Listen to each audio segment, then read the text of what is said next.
The big question, is the centre really in control of COVID 2.0 as the Prime Minister seemed to suggest, or is the government behind the curve? I'm joined today by two very special guests who've been at the heart of India's COVID fight. Dr. Randeep Guleria is member of the National COVID Task Force, apart from being the director of AIIMS and one of India's leading doctors. And Dr. V.K. Paul is the person who's really at the heart as the chairperson of this National Task Force. And he is, of course, a member of the Niti Aayog. Appreciate both of you joining us on a day when the Prime Minister has spoken out. I want to ask that question to both of you. You, Dr. Paul, first. Is the government fully on top of the situation, or are you behind the eight ball? The fact that there is a shortage of oxygen supply acknowledged by the Prime Minister, the fact that possibly the vaccination drive hasn't picked up to the speed that you would have anticipated a few months ago, all of this, does it suggest with the cases mounting, are we behind the curve, or are we really in control of COVID 2.0?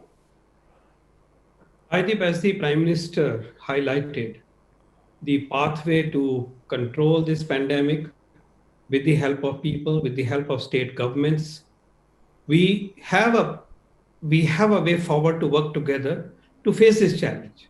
This challenge has come, as he said, a तूफान की तरह है, लेकिन इसको face करना है. और उन्होंने outline किया है that this time around we have the tools more than what we had in the past, and we are in a position to ramp up these tools across the country in a significant way. Yes, there are challenges. Indeed, there are challenges. But the speed with which the response is being mounted on all the fronts, and he outlined specific tasks and specific steps that are being taken for meeting the oxygen shortages, the medicine ramp up, as well as the vaccine, ramping up. So I think we will face it all together. People of India will face this challenge effectively and win this war. We must come together on this day and listen to crucial things. Right. That one truly is that we must make sure that we do not add to the chain of transmission of the virus by staying inside, by behavior modification, by right behavior to protect ourselves with mask and social distancing and so on. So these are the areas that are to be delivered by the people of India. The system is all together with state governments. We will win this war. Sir, before I come to Dr. Guleria, I just want to press you though, Dr. Paul, on one thing. Have you been caught napping? I want an honest answer. Has the government been caught napping by COVID 2.0? Because elections were being held, there was the Kumbh. Today the Prime Minister is talking of COVID appropriate behavior. But in the last few months, there seemed to be a sense that we had conquered COVID. Has the government been caught napping? Were you and others in the COVID task force caught napping by just the virulence with which this second COVID wave has come? So I want an honest answer. Rajiv, the second waves the world over, we knew come with a steeper peak, and they come in a big wave, so to say, and the peaks are typically higher than the first peak. This is known to us. The science of this is known to us. And of course, the current wave is also being coming on the platform of change in the virus behavior in terms of the new variants. So, but the preparations to look after high surges have been there with us all the time. There have been engagement with the states over and over again. And remember, the hotbeds prior to this nationwide upsurge have been in states where it has been an intense fight for some period of time, like Maharashtra, like Kerala. If you go back where the real intensification was around February, and from there it spreads. We made efforts to engage with the states to forewarn that these peaks are coming, and we are working together. Yes, but the speed is phenomenal. So, you're saying, sir, I'm sorry to intervene, sir. You're saying that, but as of March 27, we had exported more vaccines than we had administered. 62 million versus 53 million. We were busy exporting vaccines. We had not placed firm orders for vaccines, which we should have 6 months ago. We had not empowered the states, perhaps, to go and directly deal with private producers. Now you've suddenly reviewed it. I come back to it. Was the government caught napping, sir? Let me respond to this, Rajdeep. You see, the export of vaccines is not just one block of issue. There are commitments that the company had made, because of which they got the licensure. So they had agreement with the parent company, particularly this is specific to Covishield, because of which they had committed on exporting to other nations. And that had to be respected by the company, because this was the arrangement based on which the vaccine rights were transferred here. Then there was a commitment made by the company. Why did you not ramp up manufacturing? So why did you not incentivize private producers in December, January this year? Where were the firm orders placed? The fact is that we are a country, the world's largest manufacturer is now talking of importing vaccines. Were we caught off guard? No, listen to me fully. There was a commitment made by the companies for the global facility where the vaccine is given to poor nations, and that commitment was made by the company. The vaccine which was given to friendly nations is also part of our national interest keeping, and therefore it cannot be just swept aside by one notion as if there was an exodus of vaccine. No, the entire remaining supplies are with us, and they are being mounted, they are being increased to the best possible extent. And I assure you that these companies, we had repeatedly been in dialogue with them. Money and resources were not an issue. It is just that, remember, vaccines came into picture only in January. Only then we knew that these vaccines are working. And they need to have that comfort before they would ramp up and invest their resources more than that. So it is a slow walk. Otherwise, why would you not have Pfizer multiplied into 20 by now? It doesn't happen like that. Okay, I'll come back to you, sir, in a moment, but I want to come to you, Dr. Guleria, because look at what is happening. Today, the Delhi government says several hospitals in the national capital are running short of oxygen. Mumbai makes the same complaint. We've got a shortage in some places, or certainly hoarding and black marketing taking place of medication, crucial drugs, including remdesivir. I want to understand from you then, Dr. Guleria, is really, as the Prime Minister is saying today, the medical infrastructure fully equipped for COVID 2.0, or are we still behind the curve, Dr. Guleria? Are we still struggling when it comes to oxygen, when it comes to critical drugs, for example, sir? Or when it comes to beds, we're not even having enough beds, sir. I think we need to look at it in a proper manner. We have enough capacity if it is used optimally and used properly. That, I think, is the bottom line. What is happening is that there are people who really don't need oxygen but are hoarding oxygen or taking oxygen either at home or in nursing homes when that is not required. There are people who don't need to take remdesivir, and they're taking remdesivir even when they have mild illness or there is no indication and it is being taken at home. And that the same thing is going on as far as admission is concerned. In many hospitals, people who can stay at home just because of the panic that has been created are insisting on going on hospital. So let me just take this one by one. As far as oxygen is concerned, even if your oxygen saturation is between 90 to 94, it's above 90. It's quite all right, and it doesn't matter that you have to bring your oxygen saturation to 98, 99. If you're in a hospital setting and your oxygen by a flow meter is maintained at 92, 93, that is good enough, because what we know from physiology is that what we call the oxygen dissociation curve flattens out after your saturation becomes 90, 92. And it's really of not much benefit if you really try and improve your saturation from 92 to 99. It's a wastage of oxygen, if I may put it that way. So there has to be a judicious use of oxygen, and it has to be used in a way that it is properly used. Same goes for remdesivir. Remdesivir is a drug which has not been shown to have any mortality benefit. Just decreases hospital stay by a few days. It's been found to be useful only when it is given in people with moderate to severe illness. If they are in hospital, there's a fall in oxygen saturation that infiltrates in the lung and they are deteriorating. But there are many people who are now taking remdesivir at home. I know some people who have stocked remdesivir in their house. They've kept 20 vials in their house that someone may need this. Now, if everyone starts doing that, we will create a shortage which does not actually exist. Same is going for as far as hospitalization is concerned. 85% of people who have COVID-19 can stay at home. They don't need any treatment. They just need supportive treatment in the form of paracetamol, good hydration, and just monitoring themselves.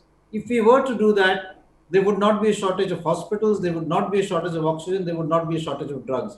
Unfortunately, because of the infodemic, we have such a panic situation that everyone is thinking that I should hoard oxygen, I should hoard remdesivir, I should hoard steroids, and I should book a bed for myself even if I have no symptom today. Sir, is that partly at least suggestive of the lack of communication, that people have panicked so easily in this second wave? Is it because of a lack of communication, or is it, as in the case of oxygen, we are told there's enough supply, the problem is there are not enough cylinders, there are not tankers, now the government is moving oxygen expresses to states. So is the problem with the citizens, as you are seemingly suggesting, or is the problem with the health infrastructure, sir? Who is to blame? The citizens have panicked, or the state has not done enough? So I think we need to look at it holistically. First issue is that we have to really be able to reach out to the citizens and really educate them and really get this panic and this fear that is being created among society to a very low level. They must understand that in majority of people, COVID can be just like a common flu, and you just need to take your symptomatic medicine and it will become all right. It is, after all, that's how the other strains of coronaviruses are circulating in the world. They just called a flu-like syndrome. But in a small percentage who are more sick, just around 15% or so, we should concentrate on them. The whole thing has got skewed because of the, let's say, misinformation or the infodemic. But at the same time, we need to work in not only checking that, but making sure that there is a good supply chain maintained as far as oxygenation or drugs is concerned. Sir, I'm going to come to you for treatment in a moment, Dr. Guleria. As you're saying, remdesivir should not be used in home treatment, for example. But I want to ask you, Dr. Paul, doesn't all of this suggest that there has been a lack of communication? Today, the Prime Minister is saying COVID appropriate behavior, stay at home, don't go out. But look at what our politicians have been doing for the last couple of months. They've been going on election rally after election rally, no social distancing, no masking. Let's be clear. The lead was not set by our netas. It resulted in complacency, and that's why we've suffered today. It's easy now to blame the citizens, and of course citizens are also responsible. But please tell me, where was the communication for the last 2 months that suggested that COVID 2.0 was on the anvil? Did we not read the signals in late February, early March? We were celebrating. We were having an election utsav. We were having the Kumbh Mela. We could have stepped back then. Your task force could have set out stronger messaging that do gaz ki duri must remain. We have not won this battle against COVID, sir. I did remember these events that you're talking about. There are SOPs that should have been followed. And there is no doubt that the adherence to SOPs was the responsibility. Having said that, please look at the press conferences that we have done every week, and the stable message was pleading with folded hands to people that the virus has not gone anywhere. The virus comes back. Even when you have the vaccine, be careful. And we would plead and plead and plead that please don't create crowds, please wear mask, please maintain दूरी. अभी virus कहीं गया नहीं है. मैं ये कहना चाह रहा हूं कि उसके बावजूद एक जो कंप्लेसेंस आया है, sir, I'm sorry to say, that's a national phenomenon. You know, people thought that the whole problem is over and they can take liberties. This is a tragedy, and now we are paying the wages for that. So there is an issue here that the embracing the appropriate behavior did not go well, and this is true. But the government had not let the guard low in appealing to people, reaching out to people, and so also the state governments in their own way. Sir, how can you say that? Sir, I'm sorry, Dr. Paul. Dr. Paul, government has to walk the talk. Government has to walk the talk, sir. Did the government walk the talk? Did the government maintain do gaz ki duri? My point is, I'm sorry to say this, but people thought that COVID was over. In February, March, people thought COVID was over. And state after state were imposing fines on defaulters who were not wearing a mask, and people would still defy it. There was so much of arrogance on the part of people because we thought it's all over. So please appreciate that this level of non-conformance to a behavior or a set of behaviors that was so critical for us to maintain ourselves safe and keep the virus away went away. We are all responsible for that. But having said that, the point remains that now we have to come together. Okay. We have all the tools at our disposal, and systematic approach to eliminate this virus and to stop the chains of transmission has to happen, Rajdeep. I want you to come back on that focus. That chains of transmission have to be broken by people. Let's People come back do to not that. go So out. let's People come. wear Let's masks. come back. Let's come back to what lies ahead. Yes, sir, I come back to it. Let's come back to the focus on what lies ahead. Dr. Guleria, you said remdesivir is not a magic bullet. It should not be used for home treatment. But we are also finding that many hospitals, doctors, I see prescriptions giving remdesivir. And also I am finding that every hospital is prescribing Fabiflu, some of it which is being sold in a premium in the black market. You tell us now, what is the ideal treatment in terms of an antivirus drug that people should be taking? Because different doctors are giving very different prescriptions, sir. So that's true. And I'd like to really just say that we don't really have an effective antiviral drug as far as COVID-19 is concerned. We've made great progress in developing a vaccine for COVID-19, but unfortunately, we have not really made great progress for developing a good antiviral drug which can kill the virus. We started off 1 year ago with looking at drugs like which were for HIV, lopinavir, retinovir. We looked at hydroxychloroquine. There was a lot of interest in other drugs like ivermectin. We had favipiravir, and then we had remdesivir. The data for any of these drugs is not strong enough to say that it is effective as far as COVID-19 is concerned. And therefore, what I would say is that in the first few days of illness, you just need symptomatic treatment, and 85% or more of people will just respond and become all right. If your saturation starts falling, or you have breathlessness, or your fever starts becoming even more severe, then there is a need to get yourself evaluated. And in moderate to severe illness, where you have patches on the X-ray, you're having fever, your blood reports are showing more inflammation, there is a need for giving remdesivir.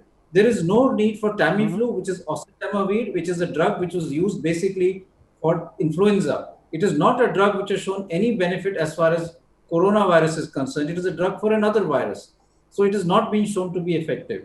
The other drugs which people have tried, and there are a large number of cocktails which are used, which include ivermectin, doxycycline, and others, have not been shown in robust clinical trials to be effective. They are used because of the fact that we honestly don't have a good antiviral drug. Are you saying, doctor, that therefore you have to take a dynamic call, because some people prescribe plasma therapy, as I said, others are prescribing antiviral drugs? Are you telling me today that we do not know what is the ideal treatment? What you are saying is only if your oxygen falls below a certain level, should you be in a situation where you should consult your doctor? I'm just trying to understand to how do we end this confusion, sir, and ensure clear communication?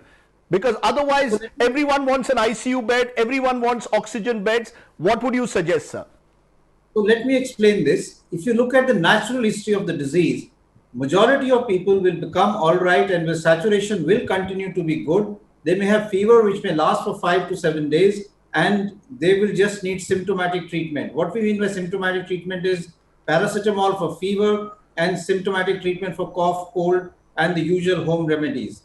Only 15% of people may have other symptoms, which include a fall in your oxygen saturation, that it is going below 94%, your fever is becoming high grade, you're becoming breathless, or you have certain other warning signs that you're drowsy, you're not responding, or you have chest pain and you're not able to breathe properly. If along with that, your saturation is falling, then you need to consult your doctor and you may need to be admitted. Remember, this is a small percentage, less than 15%. In these small percentage of people, you may need to give remdesivir, and this becomes what we call stage 2. So most people are usually in stage 1 and they will recover. Some will go on to stage or 2, where you will have fall in oxygen saturation. And there are 3 or 4 drugs that are classical standard of treatment, that is steroids, remdesivir, plasma, and anticoagulants. So majority of patients will recover. Less than 5% may go on to what we call cytokine storm, and then you may need drugs like tocilizumab or high-dose steroids to take care of the cytokine storm which occurs later on. So there is a definite treatment pattern. But it is not only the drugs, it's the timing of the drugs that is very important as far as treatment of COVID-19 is concerned. For example, if you give steroids early, before you have fallen saturation, it may actually be more harmful. The recovery trial showed a harmful effect of steroids if it was given early rather than late. There was a higher mortality. And that's because in the early stage, steroids may actually promote the viremia. Therefore, it's the timing of the drug which is important, and same is true for remdesivir. You can't give steroids, remdesivir as a cocktail on day one and say that something will work. That will never happen, and you may cause more harm than good. Okay, let me come though to what someone has just WhatsApped me. Please be clear, this is not just a scientific color to the crisis, it's a man-made crisis. Today, Dr. Paul, the Prime Minister seemed to suggest states have to get their act together, states have to ensure that there is no migration, we don't want a lockdown. However, many will turn around and say, what about the centre's role? You are now saying, as the Prime Minister said, vaccinations for all after May 1st. Do we have enough vaccines? There's a vaccine shortage in some parts of the country. How are we going to by May 1st be in a position to provide vaccines for all? Let's get real, sir. Is this a man-made crisis? And how will you meet the demand for vaccines for all above 18 from 1st of May when you don't have enough vaccines at the moment and not enough vaccine orders are in place? Let's be very honest again. I give on both the point. Firstly, this war has to be won by state and the center together. The action happens at the district level, happens at the state level, and happens at the national level. This is not or situation, it is an and situation. And therefore, for the Prime Minister to call upon the nation and all the state governments is in fitness of things. That's how this battle is to be won. And we won it last time. And we are together in this battle. It's a whole How are of you nation. going to meet the vaccine shortage, sir? How are we going to have enough vaccines for all Indians above the age of 18? Where are these vaccines miraculously coming from? Why not accept that we made mistakes? Rajdeep, on the vaccine, you are aware that the quantity of vaccine is Yes, sir. finite. The world does not have 2 billion doses or 6 billion doses. We have to judiciously use this vaccine to protect our citizens. And that is the way forward. And progressively, the vaccine access has been enhanced, the circle of beneficiaries has been enhanced, and the best possible supplies that are available with us, the maximum possible supplies that are available with us will be used to provide this cover of vaccination in addition to other 5 tools to fight this pandemic. That's the way forward. Sir, I ask you again, you had told me that we would be in a position earlier, you had told me a few months ago, to vaccinate 30 crore Indians double dose by August. Can we really do it at present pace? Do we have enough vaccines? And now that you've added 18 plus, are we in a position to do it, sir? You see, unless you vaccinate, then you are going to be pushed into one wave after the other. The Prime Minister says no lockdown, but what happens if, say, 20 days from now, the cases continue to mount, Dr. Paul, and we don't have enough vaccinations in place? Firstly, Rajdeep, remember, we have actually more vaccine availability than what I had mentioned and speculated, say, 3-4 months ago. There is a clear escalation in our capacity, and be rest assured on that. And also, there is an opportunity of vaccines such as the Sputnik vaccine to come into our country. So we are witnessing a higher than expected, from that point onwards, vaccine availability. But please remember, the vaccine has to be used for the most needy person above all, and those individuals are those who are above a certain age, and that remains a priority for the program. The other add-ons have been given because there is a hope that there will be availability from other additional vaccines being made available. But the fact remains that the vaccine is just one tool. And please remember, the battle for pandemic is to be fought with all the 5 tools. Just vaccination alone is not sufficient. Containment is important, testing is important, ramping up of clinical facilities is important, and containment zones are important. I think depending solely and having a narrative only around vaccine is not right at all, Rajdeep. That's not the way any nation has fought this battle. Please understand that. It's in the US also. It is only now that they are looking at adult vaccination in general. They were also focusing on certain categories as we did. So please remember, vaccination is only one strategy. Europe is fighting the war. Vaccine is just one part. Right. They have covered very little of their population. So I think an overhype being created by media on vaccination dependence for pandemic fight is also not right, Rajdeep. Sir, but in the absence, sir, I'm sorry to say, but but in the absence of, if our vaccinations don't keep up the pace that we had hoped, then aren't we much more susceptible to every wave that comes? That's the point I'm making. Until now, we were told by policymakers that the faster we vaccinate, the better our chances of combating any further waves. Now you're telling me it's only one tool. I accept that it's not a magic bullet, but we have concerns over the pricing of vaccines, over whether we have enough capacity, whether we are going to import mRNA vaccines. There's no clarity on any of these issues. So when the Prime Minister today says we'll vaccinate all from May 1st, all very well, but where is the clarity? Will a richer state like Maharashtra procure vaccines and a poorer state like Manipur lose out? All these questions, sir, need to be answered. Where is the transparency, sir, with due regard on our vaccine policy? You've suddenly gone in for a new policy after the pressure of numbers, and we don't have transparency yet, sir. You see, the announcement for the policy change happened only 24 hours ago. You will get these notifications in due course very, very soon. So the clarity would come, because only with clarity can all this be implemented. So just wait for a while. But I want to come back to the fact that nobody has said, and nobody in his senses can say, that the whole war against the pandemic can be won only with vaccination. You can have vaccine and you can still fall sick. No vaccine is 100% safe. So therefore, to overhype this notion of vaccine and is not fair to media, Rajiv. And also remember, vaccines are always going to be filed for a long period of time, and therefore they have to be used judiciously. And we are lucky that we have such a big stockpile of vaccines. Didn't the Prime Minister say that we are fastest having covered such a large population? Remember, we are still lucky that we have such a large stockpile. Sir, I'm going by the... Do not undermine that. Okay, so I'm not undermining that, sir, but I want to ask you also now, Dr. Guleria, health infrastructure. When today people are running around for a bed in Delhi, when there is a shortage of oxygen in several parts of the country, is our health, you said that citizens have panicked, yes, point taken. But is our health infrastructure in the last 1 year, have we invested enough? I am told out of the oxygen plants that were sanctioned last year, only 1/3 of them are actually functioning at the moment. So let's be very clear. Have we used this last 1 year really to build up enough capacity to be able to take this COVID 2.0, Dr. Guleria? An honest answer. Did we somewhere, even within the medical infrastructure community, lower our guard at some stage in the last few months? Well, I don't think we lowered our guard. I think we have to understand 2 or 3 things. One is that when we look at managing the pandemic, we did a lot of work in the last 1 year, whether it be oxygen plants, whether it be COVID care centers, COVID hospital, COVID ICUs, many district area centers were converted, and a whole management protocol was made.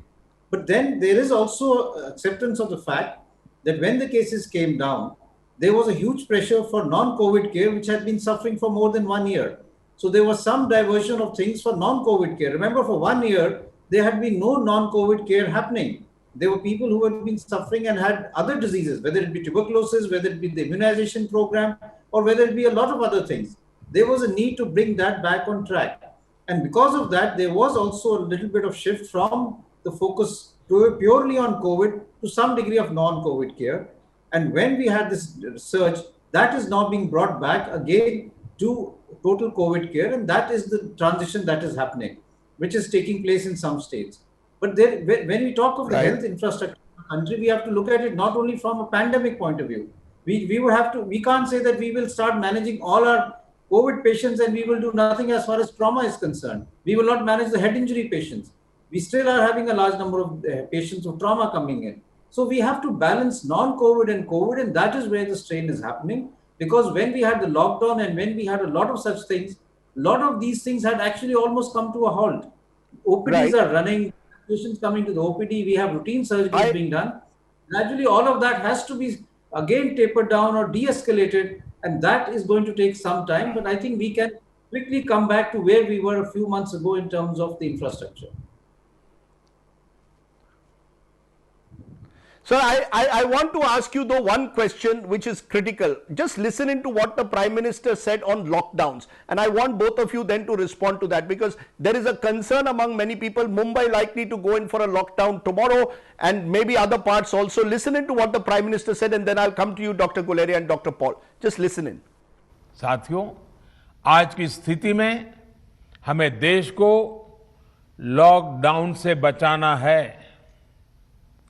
मैं राज्यों से भी अनुरोध करूंगा कि वो lockdown को अंतिम विकल्प के रूप में ही इस्तेमाल करें।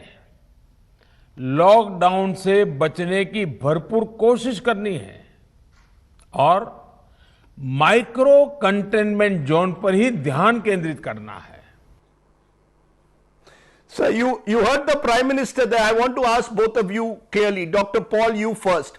Inevitably, are we heading towards another lockdown? Britain and other countries, some parts of Europe going in for have gone in for second lockdowns also in the past. Is India heading for another lockdown, sir? Given what we are seeing at the moment, are you confident? Can you tell our viewers clearly we will not go in for another national lockdown? Rajdip, if we put our act together even today, a full-scale lockdown can be avoided, should be avoided. Certainly, it can be avoided in most geographies if we put our act together. The tools of control that I mentioned, coupled with judicious use of restrictions, containment zones, and discipline on the part of all of us, can save us the need for a hammer approach of the level of a lockdown. But it has to be a concerted effort, and there has to be a full-blown effort to stop the chains of transmission. Crowds cannot be there. Masks have to be worn. We have to accept some level of discipline. Sir, And I wish all Right. of this had been said before the elections and the Kumbh Mela, sir.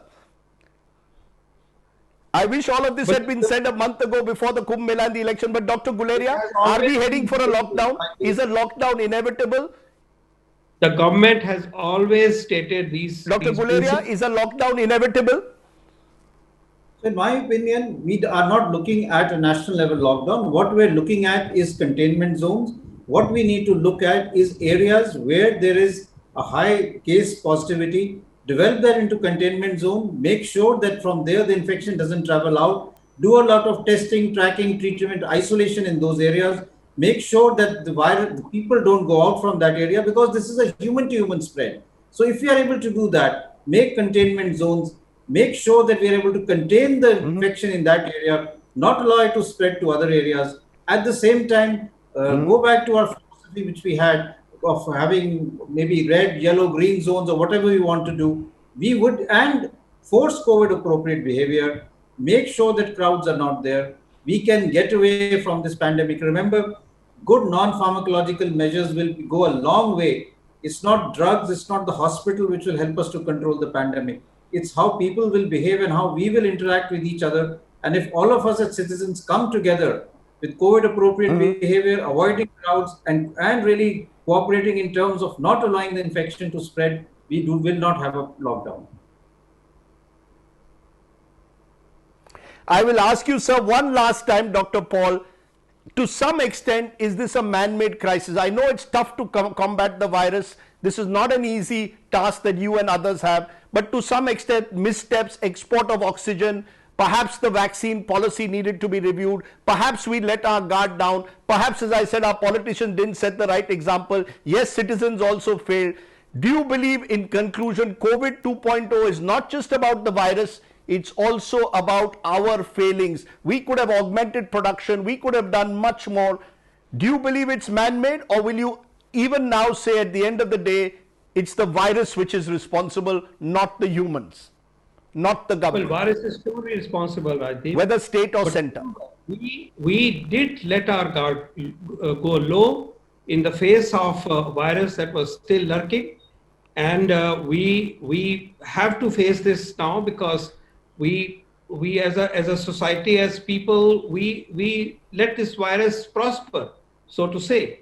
But let us clearly assure you that the preparation, the level of preparation, and the experience that Yes. has been gathered for the last 1 year is handy, and that is, reflected in continuing low mortality rates that you see even today. And I think there is a very clear, resolute way Sir, I take forward. the point, sir, but it is 94 days since the vaccination drive started, and only about 1% of the population has got 2 doses. That's my worry. We're going to have to accelerate the process. I hope that we are ready for that. I hope we can do what in Israel does, administer 119 doses for every 100 population. We are hovering at around 9 doses per 100 population. I understand that both of you have a huge challenge. Both of you are professionals. I respect that. And I hope that we can all come together, as the Prime Minister said, to fight the pandemic. But clearly, it's the government that has to set the lead. Thank you both, Rajiv, Dr. Paul, Dr. fair to Guleria, for compare joining this me situation? on a day when the Prime Minister... Yes, Rajdeep, it Yes, is sir. not fair. You wanted to This say is something. misconception that you want to compare a small nation with a large nation of our size. That nation is smaller than a few metropolitan cities. There are certain things that can be done in that kind of a situation, but you should look at how this nation has mounted a massive creation of vaccines of the number that are huge and largest, perhaps in barring maybe one or Yes. two countries, and that also we will catch up, we assure you, and with the speed Right. that it has come. But to overemphasize and over expect an explosion of vaccines for such a large nation is not fair. I urge you not to amplify this narrative. Vaccination is only one tool, and ultimately, I urge it is the people's participation and the I- people's behavior which is the most important social and the correct vaccine, in addition to other 6 tools that I keep mentioning. Thank you both very much, though you have come and spoken. I know it's a tough day. You've had long days, and I appreciate it. I don't think we as viewers, as Indians, appreciate the hard work that's going on by several of you. You all are also in your own ways, sir, working very, very hard. But it's my job as journalists to ask the tough questions and to ask the questions people want answers to hold you accountable. Dr. Paul, thank you very much. Dr. Guleria, as always, a pleasure talking to you. Thank you both very much.